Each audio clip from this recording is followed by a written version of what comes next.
Mapagpalang umaga sa inyong lahat. Ngayon ay huling linggo para sa buwan ng Marso at talagang papasok na nga ang summer. Pero bago ninyo planuin ang inyong mga gimmick ngayong tag-init, siguraduhin samahan kami sa loob ng isang oras na punong-puno ng kaalaman patungkol sa pagkilos ng ating pamahalaan. Ako po si Dayan Medina at ito ang report kay Boss. Tuwing buwan ng Marso ay ipinagdiriwang natin ang Women's Month. Sa panahong ito, binibigyan nating pagkilala ang mga magigiting na kababaihan na tulad ko. Samahan ninyo kaming alamin kung ano-ano ang mga activities na isinagawa ngayong Women's Month sa aming special report.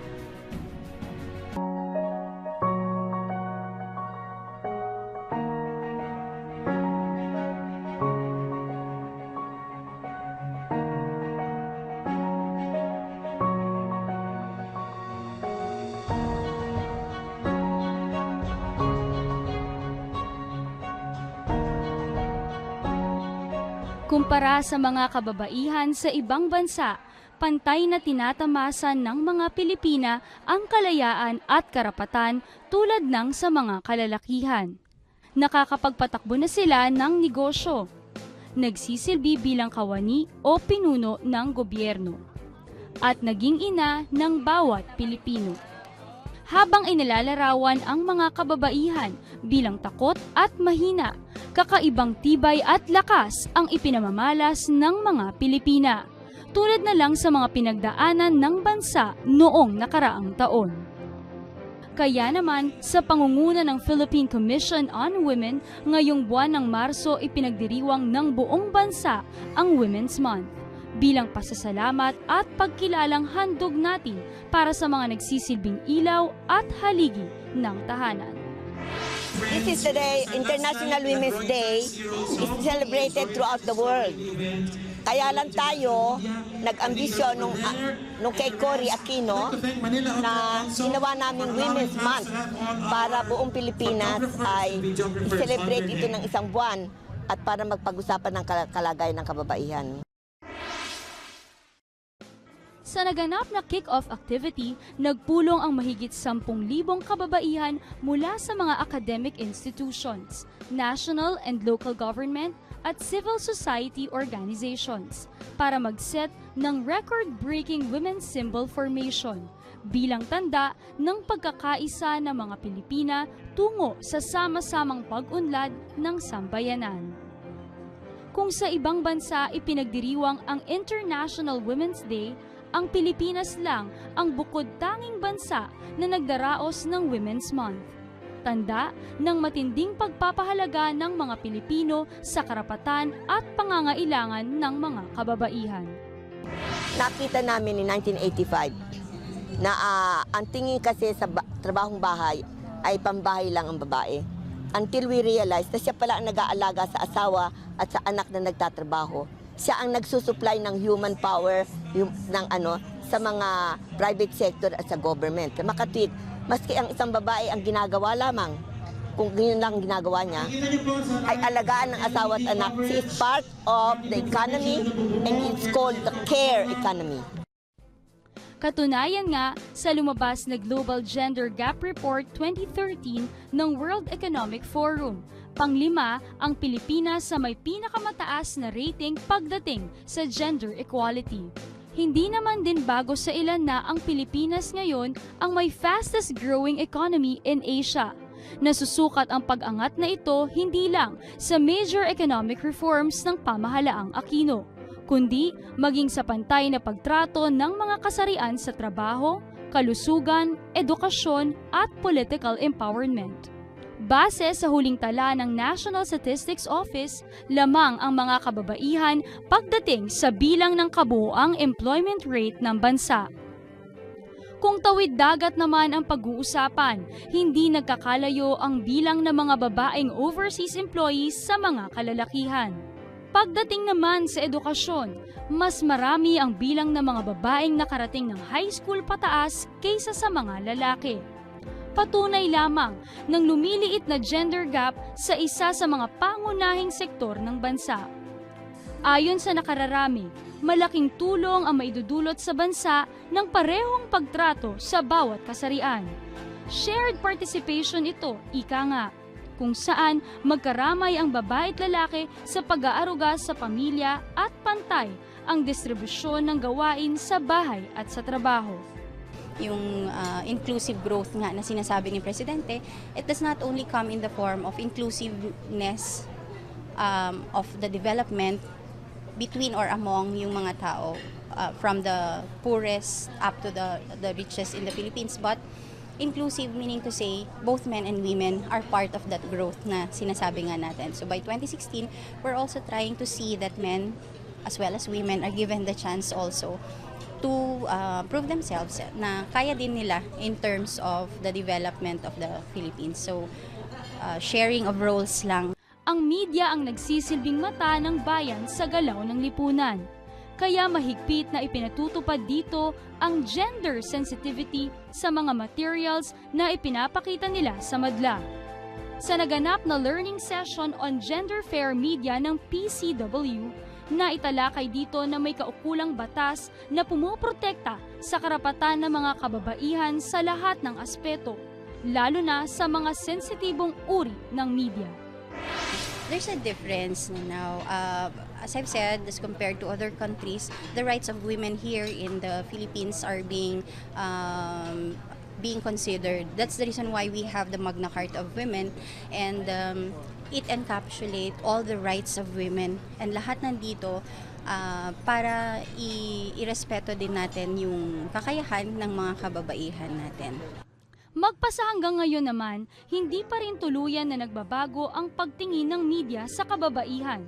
Madalas bilang simpleng asawa, biktima ng krimen at iba pa. Pero ayon sa Movie and Television Review and Classification Board, pinapakita ng makabagong media ang mas angat at mas palaban na papel ng mga kababaihan. More or less, generally speaking, not much has changed, sorry to say, because we still have, as you can see, we still have to conduct consciousness-raising seminars like this. No, but on the other hand, having a woman president, having women senators, women legislators help in pushing the rights of women. I just hope everybody is conscious of the fact that all issues are women's issues and that all human rights are women's rights. Bidang-bida rin naman ang mga Filipina entrepreneurs sa patuloy na paglago ng mga negosyong kinagigiliwan natin ngayon. Bilang pakikibahagi ng mga Pinoy businessmen sa celebration ng Women's Month, idinaos nila ang 6th Go Negosyo Filipina Entrepreneurs Summit. It is a time to celebrate in a way what God has blessed us men. I mean, what will men do without women? The passion that they give to their work, their family, in serving and putting together the needs. And that's why we see countless of micro and small entrepreneurs in the Philippines. Most of them, over 90% of them, are women entrepreneurs. Kahit na babae at mag-asawa na, importante meron kang sariling karera mo.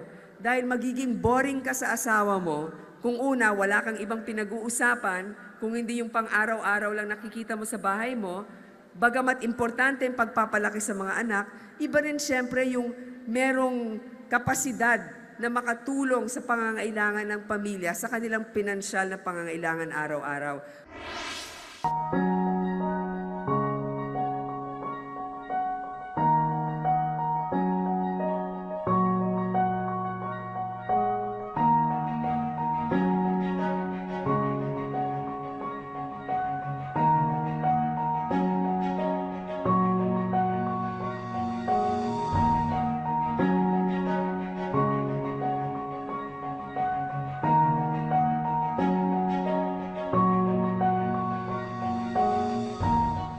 Patikim pa lamang yan. When we come back, mas marami pa kaming istoryang ihahatid sa inyo, kaya naman stay tuned lang kayo.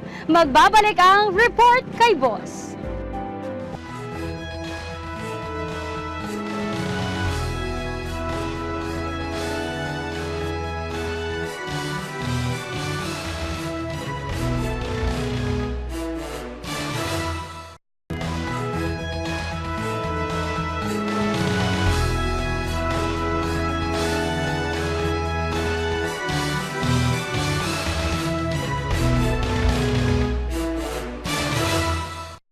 You're still watching Report kay Boss. Kamakailan ay bumisita si Pangulong Aquino sa Malaysia para sa isang state visit.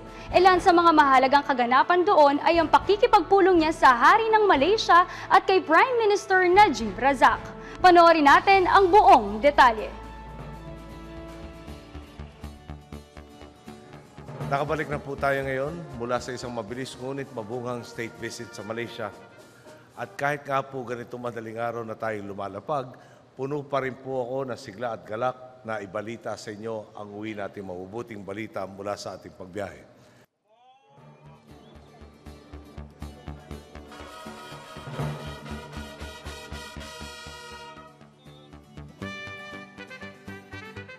Nakadao pang palad po natin ang Yang di Pertuan Agong o ang Hari ng Malaysia. Naging maganda po ang ating pagtatalakay at lalong naging malinaw sa akin ang aking paniniwala. Matibay na pundasyon ang ating pinagtagping kasaysayan sa ating pagsisikap na matamasa ang isang magandang kinabukasan para sa mga mamamayan ng ASEAN.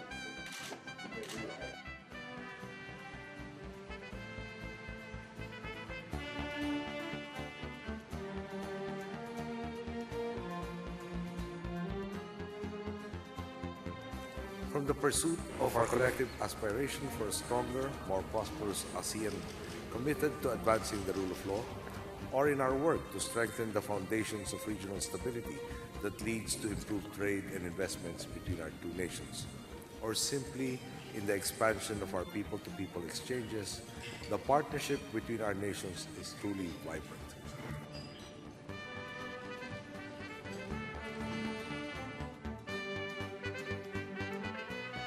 Naging mabunga po ang ating pakikipag-usap kay Prime Minister Najib Razak ng Malaysia. I wish to personally thank His Excellency, the Prime Minister, for the significant support the government and the people of Malaysia have demonstrated in facilitating and hosting the peace talks between my government and the Moro Islamic Liberation Front. Malaysia is delighted that we could play our part as a facilitator to support the peace process. And to add strength to that process, we will offer capacity building for the Bangsa Moro people. I look forward to welcoming His Excellency in Manila for the signing of the comprehensive agreement on the Bangsa Moro. I would like to take this opportunity to congratulate President Aquino for the Bangsa Moro agreement. The framework agreement has been signed, and the 4 annexes which will constitute part of the comprehensive agreement is due to be signed by the end of March, and President Aquino has very kindly invited me to attend the ceremony. I look forward to attending that very historic ceremony. Ipinarating din po ni Prime Minister Najib na handang sumuporta ang kanyang bansa sa larangan ng Islamic banking and financing na tiyak na makakaambag sa pagpapalago ng ekonomiya sa Muslim Mindanao. And I offered President Aquino that we could train Filipinos in the field of Islamic banking and Islamic finance here in Malaysia. Sa amin din pong pagpupulong ng Prime Minister, 2 dokumento ang formal na pinirmahan.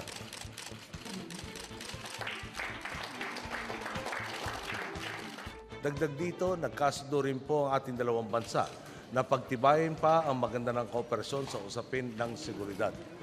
In terms of ensuring the safety of our people, the Prime Minister and I reviewed the many aspects of our defense relations, particularly the education and training exchanges between our armed forces and defense officials, as well as our continued joint training activities and intelligence exchanges. We did stress the importance of timely exchange of intelligence, as well as ensuring a high degree of deterrent. Personal po natin pinasalamatan ang mga pinuno ng Malaysia sa iyudang kanilang ipinaabot matapos humagupit si Yolanda. The solidarity the people of Malaysia showed my countrymen in the wake of Typhoon Haiyan was a true display of our common commitment to look after the well-being of each other and to ensure our continued growth as brother nations. On behalf of my countrymen, please accept my sincerest gratitude. Terima kasih. Maraming salamat.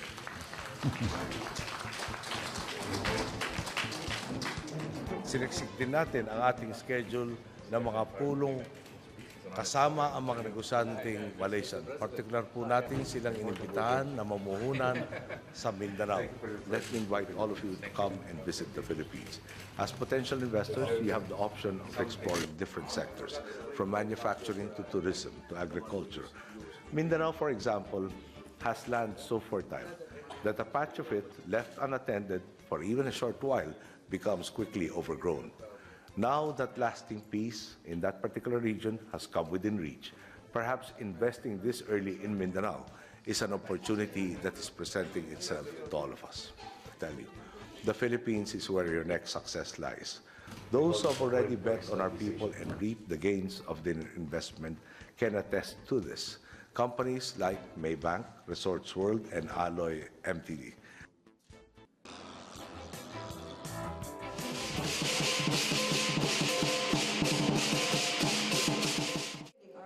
As I told the Prime Minister, I had the pleasure of inaugurating the very first Petron station fully built in Malaysia. It serves as a concrete symbol of what our nations can do as we continue to keep the dynamo of development engaged at full throttle for our peoples and our nations and our region. Petron Malaysia contributes to the social development of the country through its investment in Malaysia. This service station is the first Petron-built service station. It's a very significant service station. It is along one of the major highways in Malaysia. It's fairly large. The size of the station is about 40,000 square meter.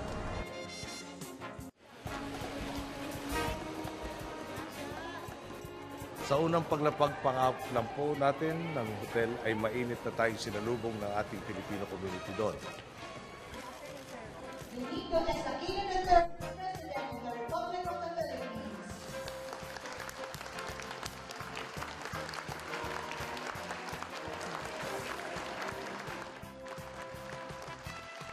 Si Binibining Maria Jasmine, ang nagandog ng awit kanina, may nagsabi ko sa akin, sa rin pala ang tinig ng Malaysia, truly Asia.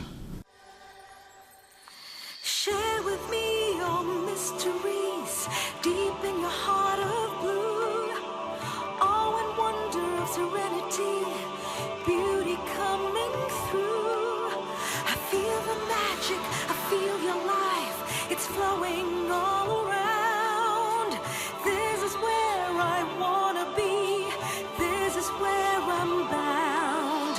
Circle of life eternal, secrets of tales untold. Life ever renewing fills my heart, my soul with I guess my journey in music and my experiences, I've earned it. I guess Malaysia, truly Asia, came because I was ready. Alam mo, inspirasyon ko talaga, I mean, no joke, is EDSA Revolution. I was in high school, and then that time I was involved in LaSalle's Awit ng Pluma. Sabi ko, ano kayang gagawin ko after high school? So, EDSA Revolution, ang dami naming natutunan how to love our country. I was there. I marched, and we formed a band, and we called it Barricada. We took that to Singapore with the pride that, hey, we've started something for the world. We want to make a difference. And from there, it just snowballed, and I've got other opportunities to come here to Malaysia. And it opened up the theater. Ito naman Merienda de Eva, inumpisahan to ng anak ko. Actually, I started muna ng pagluluto, ng pagbe-baking sa bahay. And then parang, from there, pariga-regalo ng mga cake. So I started from there actually. Then I was doing it at home.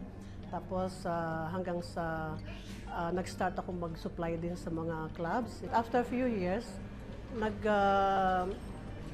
that's what in Lake Club, somebody approached me kung pwede kaming mag-partner. So, nag-partner kami. But I opened in Tamantul. The name of the shop was like Cake Stop, but it really stopped after 1 year. So I opened my own, and I called it Sugar Cake Delights. But year 2000, nasunog yung shop. So after that, back to basics, back to sa bahay na naman. But until one day, nang bumalik yung anak ko, my eldest daughter, and then she approached me and said, "Mommy, why don't we revive your business?" Kung mga Filipino na, mga kababayan natin. It's like they stick to you. And they're really hardworking. Yeah. Parang dedicated sila sa trabaho nila talaga.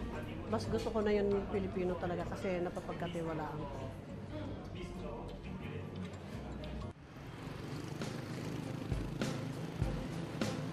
I'm actually teaching here in this university, University of Malaya. My area is basically on transnational migration. Since 1994, I have been helping this particular group of Filipino community based in St. John's Cathedral. So you might ask me why I was involved or have been involved in this community. At one point, I was still studying, and I was with a couple of friends malling, you know, on a weekday, and the sales lady asked me, "Why are you here?" And then I was quite nagulat ako sa tanong na yun. And I asked, "Why? Did your employer ask you to go out? You have your off day today? It's a weekday, you know." And then I said, "Oh." So from there on, that question and that encounter really stuck in my mind, and I wanted to explore more. So sabi ko, baka pwede akong makakatulong dito. I want the world to know what's going on, because in the Philippines, you understand that people think that when you leave the country, you work outside, your life outside is very beautiful. But as opposed to what these people have experienced, I think the challenge is to be different, and to excel in your work, and not to fall into the kind of categorization that the society gives you, and to give them the impression that you can really do the job. Alam niyo po, yung mga Pilipino dito ay hindi lang nagkakaisa, hindi lang nagkakabuklod-buklod. At tumutulong din po sila sa ating bansang Pilipinas. Ako po si Amalia Lisa Francisco. It's my real name. Just call me Leo. So I'm working here for 20 years as a maid last time. Then my boss give me promotion, so I work in office for I think 8 years, almost 8 years. So nandito ako sa FWRC as a president ng skills training program in Malaysia.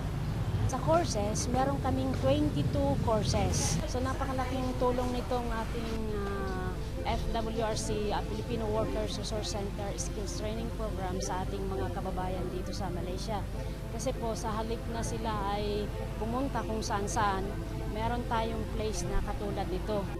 Itong Filipino Center Resource, itong center natin, ay dito natin ina-house yung mga runaway natin na mga Pilipino, yung mga distress workers na nangangailangan ng tulong. Then dito rin ginagawa ang mga various trainings, lalo na pag Sunday, hindi lang doon sa mga nakatira ditong mga runaways, pati na yung mga Pilipinong gustong matuto. Bali pag uwi nila, pwede sila magtayo ng sariling negosyo nila.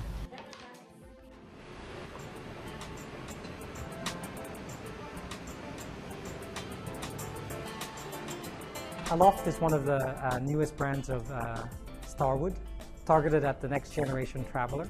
So we are, it's very much focused on design, technology, music, and mixology. You see a lot of bright and bold colors. It's about a communal space, fast and free internet everywhere. People can log in anywhere and then keep in touch. And then also it's about the bar scene, so we have 2 bars here. two fantastic bars. One is called WXYZ. We have my bar. Filipinos are really suited to the hospitality industry because we like to welcome people, we like to entertain people, we like to make people happy, so that's what hospitality is all about.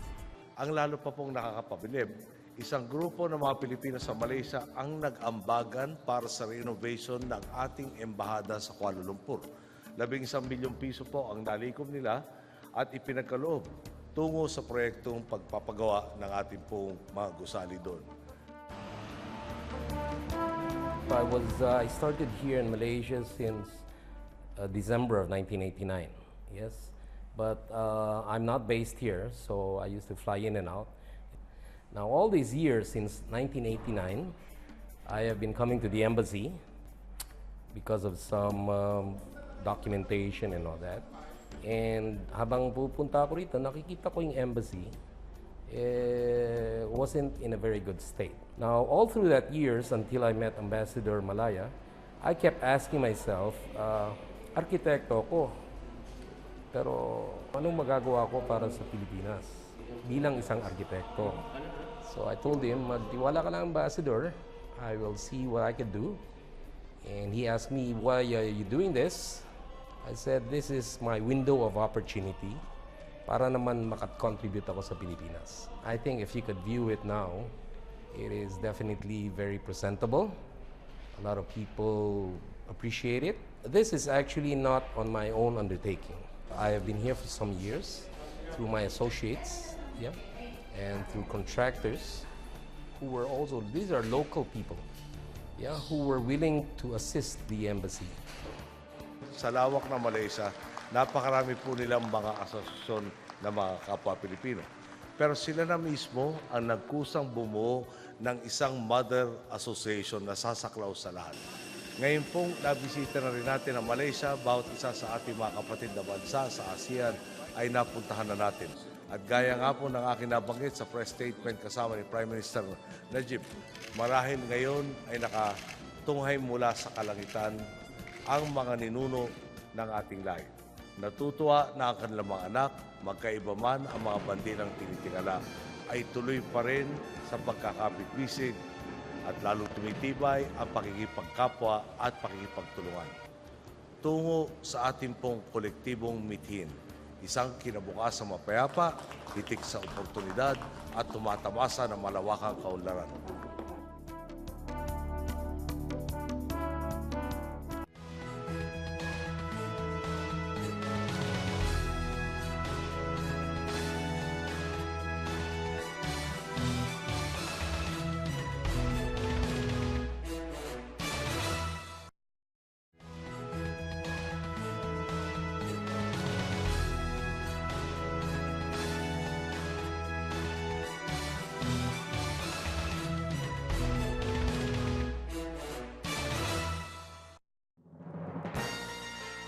Kanina inatid namin sa inyo ang mga naging activities ni Pangulong Aquino sa Malaysia. Ngayon naman, iisa-isay natin ang iba pang events ni Pangulong Aquino sa Executive Summary.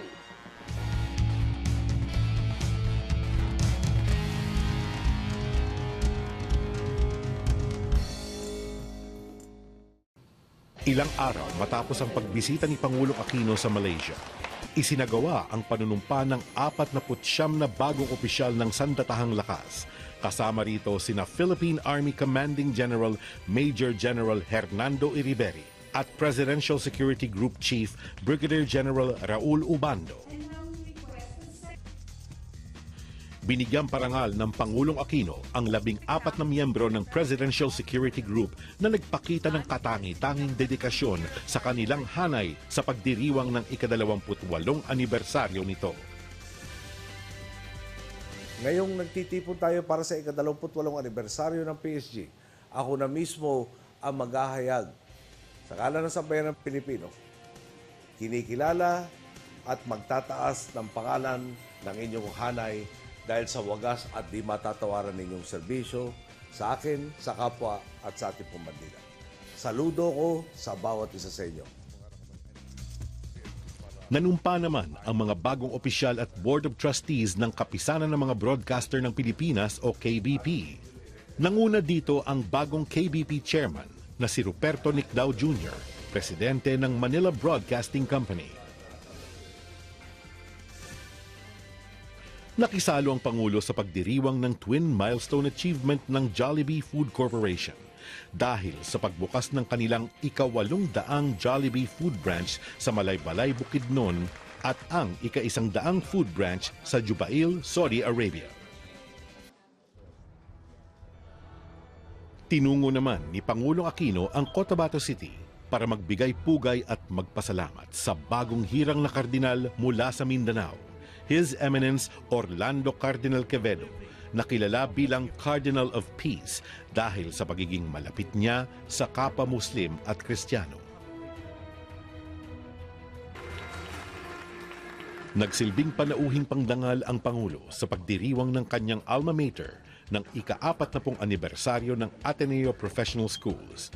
Dito nanawagan ng Pangulo na isabuhay ang mission vision ng pamantasan na maging man for others. Alalahanin natin lahat na matinding pagpapakumbaba at kamalayan sa sarili ang kinakailangan upang maging tao para sa kapwa. Sa usapin ng pagpapakumbaba, alam mong matibay ang iyong paninindigan. Alam mong matagal mong pinag-aralan ng batas, medisina, pagnenegosyo o pamamahala. Pero kailangan mong tanggapin na hindi lang ikaw ang solusyon sa problema, na mas marami kang magagawa kung makikipagtulungan ka sa iba. Sa isinagawang Asian Development Bank reception, nagpahiwatig ng pasasalamat ang Pangulo sa walang sawang pagtulong ng ADB.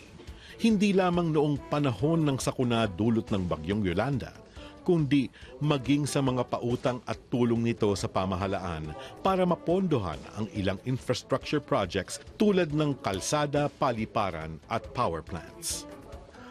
I am told that the assistance you are giving us in the form of loans and grants is expected to exceed $1 billion. On top of that, you set up an office in Tacloban City to coordinate the use of funds and to give guidance to our various local governments. Indeed, with this kind of help from your organization and from the rest of our friends in the international community, affected communities will be back on their own feet in the soonest possible time. The Filipino people will not forget the kindness you have shown us, whether in the aftermath of Yolanda or in the wake of previous disasters. Kinumusta ng Pangulo ang mga estudyante mula sa Tacloban City na tinulungan ng Hope Christian High School. Dito sinagot ng Pangulo ang mga tanong sa kung anong mga proyekto ang isinasagawa ng pamahalaan para muling maiayos ang mga probinsyang sinalanta ng Bagyong Yolanda. I asked for this dialogue precisely and primarily because I felt that we owe you the truth. No? And at the end of the day, the truth really does empower all of us, no? And guides us later on. Guides us later on and actually right now.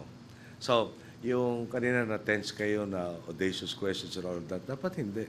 No? We are in a democracy. We should have an exchange of ideas. No? We should be able to talk to our leaders. Hindi na pwede yung may leader na elevated on some high pedestal. We are a democratic country. No? Yung you lead, and our philosophy is we lead by consensus. Pinagkasunduan natin. Hindi dinidiktahan tayo. Hindi na tayo babalik sa diktahan. Sa pagtapos ng Philippine Military Academy Siklab Diwa Class of 2014, nanawagan si Pangulong Aquino na isabuhay ang Honor Code, lalo na sa pagpasok sa Armed Forces of the Philippines. Kung tungkulin nating pairalin ang Honor Code sa loob ng institusyong ito, panindigan din natin sana sa labas ng PMA. Binubuo ng 222 miyembro ang Siklab Diwa Class, ang pinakamaraming bilang ng mga kadeteng nagtapos sa PMA. Nakisama si Pangulong Aquino sa panawagang buhayin at palakasin ang Original Filipino Music o OPM sa kauna-unahang Pinoy Music Summit na binuo ng iba't ibang local music artists at miyembro ng Pinoy music industry. Dito, inihayag ng Pangulo ang mga inisyatibong ginawa ng pamahalaan para sa pagsuporta sa sining Pilipino. Sa pagbubuklod sa isang bubong, komprehensibong matatalakay ang kondisyon at mga hamon sa industriya ng musika sa Pilipinas ngayon. kasabay ng sama-samang paglalatag ng mga posibleng hakbang o solusyon para sa mga ito. Tapos na nga po ang panahon ng pagkakanya-kanya at panalamang. Laos na ang kultura kung saan tanging my way lang ang nasusunod sa lipunan. Sa tuwid na daan, hindi ka nag-iisa at walang maiiwan. Sama-sama ang bawat Pilipino sa pag-akbang tungo sa malawakang kaunlaran. Pinangunahan ni Pangulong Aquino ang pagbibigay pugay sa mga government agencies at kumpanyang nagpakita ng husay at galing para paabutin ang serbisyo nito sa ginawang 16th Philippine Quality Award Conferment Ceremony. 5 awardees ang binigyang pagkilala: ang Ciudad Medical Zamboanga, Lyceum of the Philippines, University, Manila, Philippine Association of Colleges and University, Commission on Accreditation, Department of Science and Technology, Region 11, and the Philippine Information Agency. Talaga nga namang sa bawat pagkilos ng ating Pangulo, hatid sa atin ay pag-asenso. Magkita-kita po tayo muli sa susunod na episode ng Report kay Boss, ang tagapaghatid balita ng ating pamahalan at istoryang kapaki-pakinabang. Ako po si Dayan Medina, mabuhay ang Pilipinas!